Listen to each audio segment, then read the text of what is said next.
tao eh. Masama tayo kung di natin naintindihan the very existence of our being.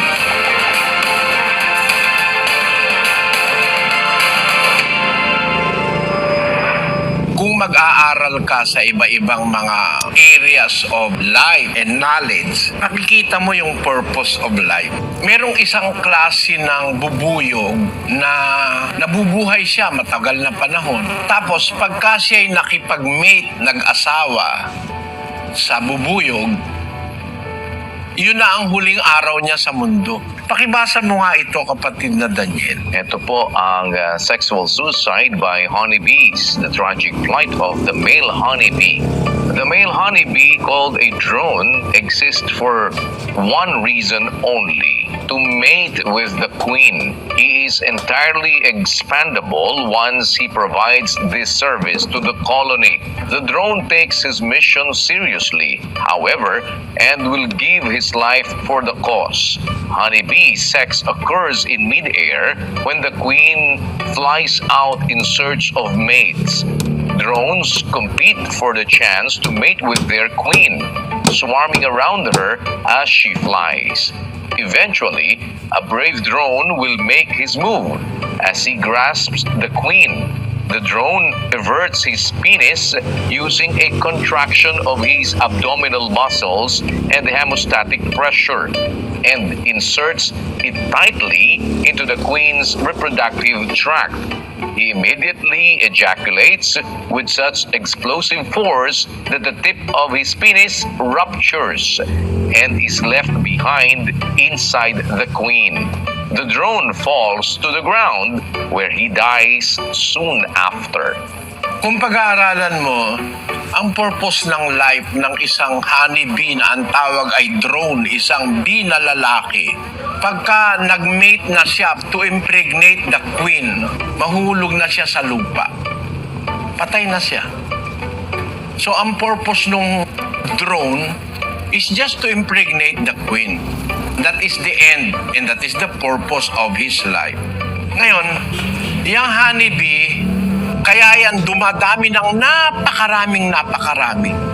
Kasi pagka yung queen ay naasawa nung drone, magpuproduce yun ng napakaraming itlog. Magkakaroon ng maraming bee. Yung bee, habang sila ay pinapakain nila yung reyna, nangungulekta sila ng mga nectar sa mga bulaklak, sa mga halaman. Dadali nila dun sa beehive para laging may kinakain yung queen. So yung purpose nung drone, nagawa niya.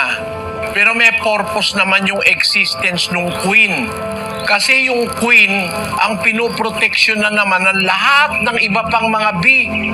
Kung yun ay libo-libo o kaya daan-libo yun, ang pinoproteksyonan yung queen. Kaya nang-aatake yan pagka gagalawin mo yung pugad nila eh. Ang pinoproteksyonan ng worker bee, yung queen na nagpuproduce ng iba pang mga bee. At talagang pinagsasawa nila yun sa honey. Eh sumusobra na nga. Yung pala, para naman pala sa tao yun. Eh tama yung nasa Biblia, 4:13. Anak ko, kumain ka ng pulot sapagkat mabuti at ng pulot-pukyutan na matamis sa iyong lasa. Sabi ng Diyos, kumain ka ng pulot, mabuti yan. Eh talagang totoo yan, sinabi ng Diyos na yan eh. Mabuti talaga ang pulot. Ang pulot is a complete food. Meron siyang lahat ng minerals, lahat ng mga mahahalagang bitamina nasa pulot. Para rin yung gatas, para sa bata. Yung pagkain ng batang bagong panganak, gatas lang eh. Pero lumalaki, nagkakaipin, nagkakabuhok, no? Kompleto kasi ang gatas. Kaya nung ang Panginoon Diyos, pangakuan niya ang mga Israelita ng isang bagong lugar para sila tumira. Sabi niya, ang pangako niya, isang lugar na nandun ang kompletong nourishment ng bayan ng Diyos. May gatas na, may pulot pa. Gatas para sa bata, pulot sa matanda. Kasi masama po yung pulot sa bata, lalo na bagong panganak. Pagka ang isang batang bagong panganak o wala pang isang taon, pinakain mo ng pulot, may possibility mamatay yun. Sabi ng Biblia, gatas at pulot, pang matanda at pambata. Ang bata ang gatas, pulot sa matanda. Kumpleto yun. Pag hindi ka na makanguya ng karne, makapangus ng tubo, hindi ka na nga makanguya ng cornic at mani, matanda ka, para meron kang nourishment, kumain kang pulot. Kompleto yun eh. Ang bata namang hindi makakakuya ng karne, hindi makakakuya ng cornic, hindi makakapangus ng tubo, meron naman siyang gatas, kompleto rin. Talaga ang Biblia tama, ano? Kahit saan mo daanin, kahit sa siyensya, tama eh. Ngayon, ang sabi sa Biblia ay kumain ka ng pulot. Mabuti ang pulot. Kaya lang, huwag mo naman sosobrahan. Bawal naman ng Diyos. Basahin natin ang 25:16. Nakasumpong ka ba ng pulot? Kumain ka ng sapat sa iyo, baka ka masuya at iyong isuka. Susuka mo yan kasi sobre. Tataas ang glycemic level mo, maaring magsuka ka. Kasi pulot yan eh. Compact yan sa energy at saka sa sugar eh. Talagang tama ang nasa Biblia. Mabuti ang pulot. Yung palang drone, yung lalaking bee, ang purpose pala ng buhay niya, buntisin yung reyna. Ang purpose naman ng reyna, mag-produce ng maraming bee. Dadami ngayon ng honey, no? Pag marami honey, kailangan pala ng tao. So, yung bee, yung whole entire life ng mga bee, ang end beneficiary tao. Ngayon, ang tao naman na kumain ng honey, kumain ng mais, kasi yung purpose ng mais, yung buhay ng mais, hanggang sa makain ka ng tao. Yung purpose ng baboy, isang taong pinalaki, nung katayin, kakainin ng tao. Ang end beneficiary sa mundo, tao. Eh ano naman ang purpose ng life ng tao? Para naman maglingkod sa Diyos. That is the meaning and the purpose of life. 12:13 ng Ecclesiastes. Ito ang wakas ng bagay, lahat ay narinig. Ikaw ay matakot sa Diyos at sundin mo ang kaniyang mga utos sapagkat ito ang buong katungkulan ng tao. That's the meaning of life on earth. Kaya ang purpose of life, kung ang tinutukoy mong life ay life ng tao, para tayo sumunod sa Diyos, maglingkod. That is the meaning of life. Our life on earth. And if you are talking again of the entire life as we know it, kasi hindi lang tayo ang buhay eh. Merong mga anghel, buhay din yan eh. May mga espiritu, buhay din yan eh. Pag pinagsama-sama mo lahat ng purposes na yan, that is to serve the Creator of life, ang Diyos. 17 ng gawa ng mga apostol. Sapagkat sa Kanya tayo'y nangabubuhay at nagsisikilos at mayroon tayong pagkatao. For in Him we live and move and have our being. The purpose of our lives is to serve our God, the Creator of life. Kaya lang ang nakakalungkot, mga kapatid, yung Creator of life, pinatay ng tao. Ang sabi ni Pedro doon sa Gawa, Kapitulo 3, versikulo 15. At inyong pinatay ang lumikha ng buhay na binuhay ng Diyos na mag-uli sa mga patay. Mga saksi kami ng mga bagay na ito. Sabi sa English, And killed the author of life, whom God raised from the dead. To these we are witnesses. ang nangyayari sa tao, imbis na mahalin niya yung gumawa ng buhay, pinatay pa nila si Kristo, ang anak ng Diyos. Kaya masama ang tao eh. Masama tayo kung di natin naintindihan the very existence of our being. The purpose and the meaning of our lives is to serve, honor our Creator, the Creator and the author of life.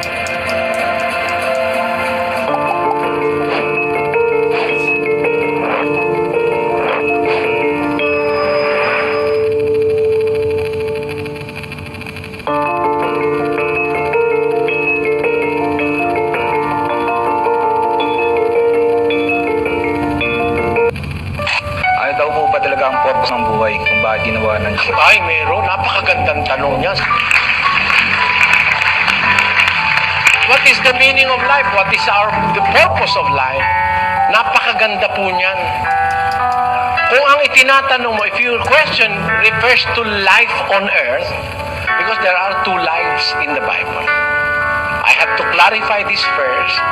We have two lives. The first is the temporary life we have on earth, and the next is the everlasting life that is after the resurrection.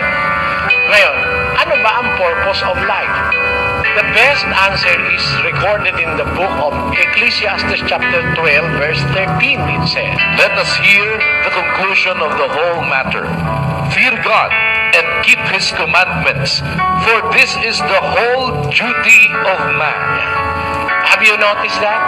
Let us hear the conclusion of the whole matter.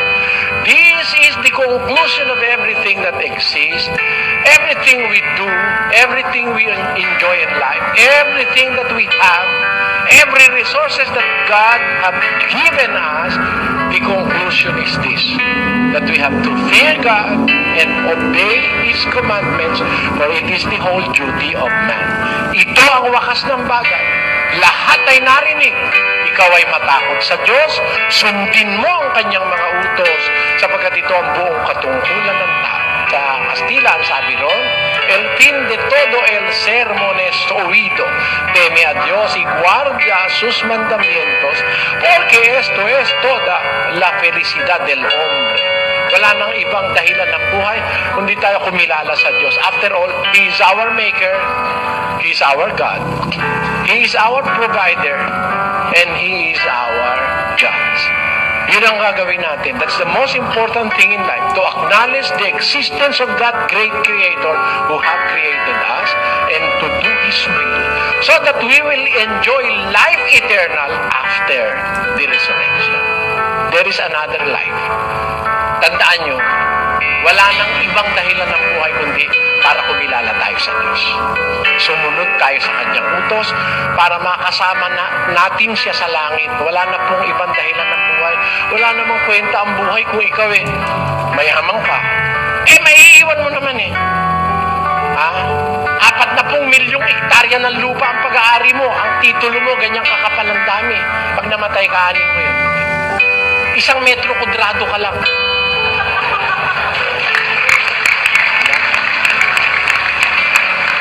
What are you going to do with acres and upon acres and hectares upon hectares of land that you have accumulated, the vast wealth that you have acquired for yourself, whether in the rightful manner or in the wrong manner of acquiring wealth?